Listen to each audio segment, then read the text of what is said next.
In the rolling green hills of rural Missouri, about an hour north of the bustling streets of St. Louis, stands a prison that is quietly challenging everything America thinks it knows about incarceration. This is the Northeast Correctional Center (NECC), one of Missouri's 21 state prisons. On paper, it looks like any other medium security facility. Layers of razor wire gleaming in the sunlight, a deadly electric perimeter fence humming with voltage, body scanners that can detect both metal and non-metallic contraband, and nearly 400 high-definition surveillance cameras watching every corner 24 hours a day, 7 days a week. But inside these walls, something remarkable and deeply controversial is unfolding. While most American prisons remain trapped in cycles of violence, isolation, hopelessness, and sky-high recidivism rates, NECC has launched one of the boldest experiments in modern corrections, a low-security wing called Dynamo. Inspired by the progressive Norwegian prison model where inmates are treated with dignity, given real responsibility, and prepared for life outside the fence, Dynamo offers selected long-term inmates a radically different experience. Here, men who have spent decades behind bars and proven they can behave are no longer just inmates. They are called residents. They live in single cells instead of crowded dorms. They manage their own housing units. They hold keys to certain gates. They work meaningful jobs. They train shelter dogs. They build furniture for local charities. They are being given a second chance while still serving their sentences. This is the story of a prison trying to balance iron-fisted security with genuine human rehabilitation. This is the story of hardened criminals learning to act like adults again. This is the story of Missouri's quiet revolution in corrections. Welcome to Northeast Correctional Center. To truly understand what is happening at NECC, we first need to understand the bigger picture of American incarceration. The United States has the highest incarceration rate in the world. With only 4% of the global population, America holds nearly 25% of the world's prisoners, over 1.9 million people behind bars on any given day. Missouri alone houses more than 23,000 individuals in its state prisons. The annual cost of corrections in the state exceeds $800 million. For decades, the dominant philosophy in U.S. prisons has been punishment first, rehabilitation second if at all. The result? Overcrowding, violence, mental health crises, and recidivism rates that hover between 40 and 60% nationally. Many men leave prison more damaged than when they entered. But at NECC in Bowling Green, Missouri, Warden Clay Stanton and his leadership team are asking a different question. What if we treated the men who have already proven they can behave like adults instead of perpetual threats? What if we gave them responsibility inside so they can handle freedom outside? That question led to the creation of the Dynamo program, a carefully controlled experiment that sits right alongside the traditional B-side housing units. Let's walk through the gates together. When a new arrival steps off the transport bus at NECC, the process is the same as any other prison. They are strip searched. Their belongings are inventoried. They pass through advanced body scanners. Their fingerprints and iris scans are logged. They receive their prison ID and are assigned to the B-side, the traditional side. On B-side, life is still highly structured and heavily supervised. Shared cells or dorms. Constant staff presence. Frequent cell searches. Strict schedules for meals, work, and recreation. Deputy Warden Ashley Brooks leads many of these searches herself. Her team moves with military precision, flipping mattresses, sifting through personal items, looking for hidden drugs, weapons, or tiny notes used for unauthorized communication.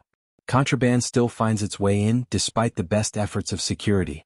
But for inmates who maintain perfect behavior for at least 15 years, no write-ups, no fights, no violations, a door opens that most never see. They become eligible for Dynamo. The selection process is rigorous. Only the most disciplined, most trustworthy long-term residents are chosen. Once accepted, they move to the A-side. The difference is immediate and striking. On A-side, each man gets his own single cell, a small but private space with a door he can close. There are no correctional officers stationed directly inside the housing units during normal hours. The residents themselves are responsible for maintaining order, cleaning common areas, and even holding keys to certain internal gates. The philosophy is simple. If we want these men to function in society when they leave, we must let them practice functioning now. Meet some of the men living this experiment.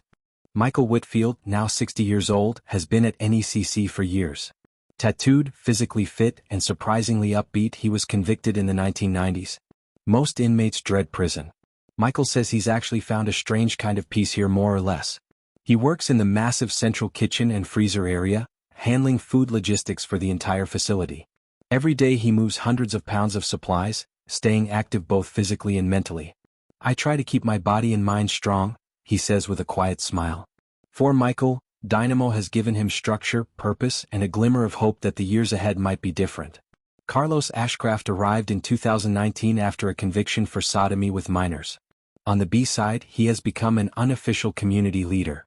He helps new inmates settle in, mediates disputes, and works hard to build bridges across racial lines. We're like family here, he explains. We have to overcome our differences if we're going to survive this place together. Quentin Gallen and Broderick Hawkins are newer to the increased freedom of Dynamo. They describe the transition as both exciting and nerve-wracking. Having your own cell, more autonomy, and the expectation to self-govern is a massive change after years of total control. It's a big responsibility, one says. You have to prove every single day that you can handle it. The contrast between the two sides is not just physical, it is psychological. On B side, the atmosphere can still feel tense and adversarial. On A side, the energy is noticeably calmer. Men walk with more confidence. They take visible pride in their living spaces. They clean common areas without being told. They hold themselves to a higher standard because someone finally trusted them to do so. This trust is not given blindly. Security remains the foundation. The Emergency Response Team (ERT) trains relentlessly fitness tests, simulated riots, rapid response drills.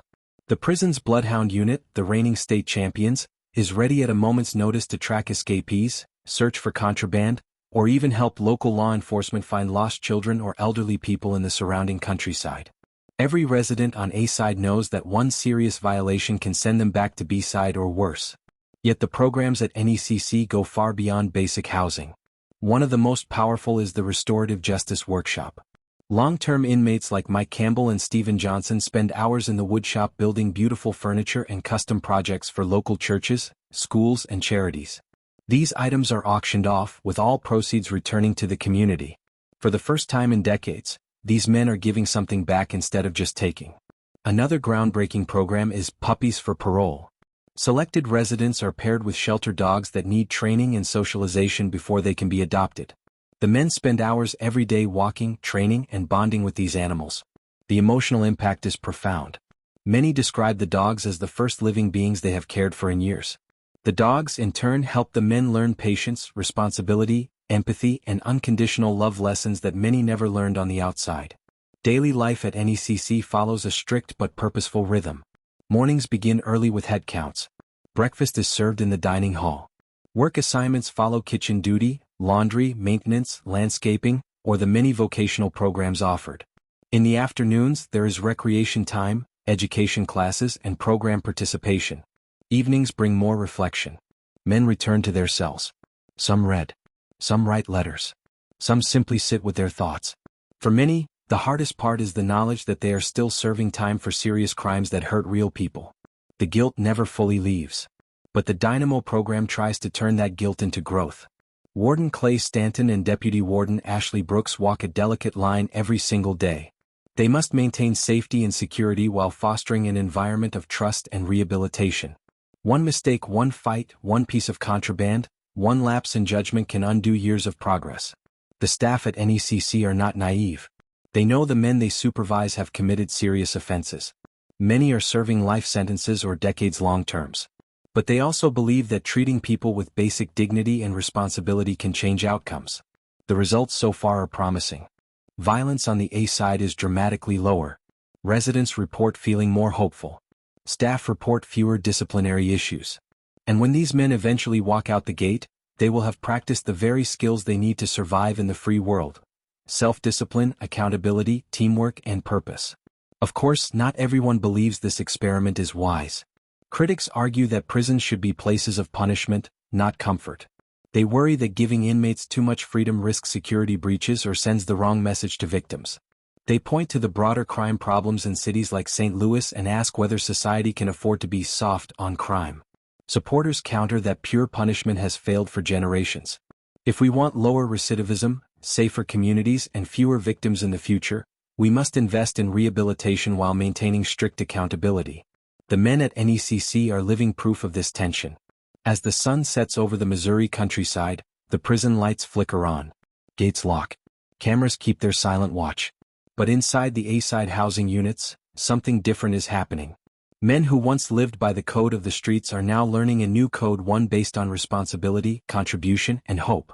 Michael Whitfield looks toward his eventual release with cautious optimism. Carlos Ashcraft continues to build community across racial lines. The woodshop hums with the sound of saws and sanders, creating gifts for the outside world. Shelter dogs wag their tails as their inmate trainers teach them new commands. This is life behind bars at Northeast Correctional Center. This is Missouri's bold experiment in human redemption. This is a prison trying to be tough enough to protect society and humane enough to change it. The question that remains is one for all of us. Can we afford not to try?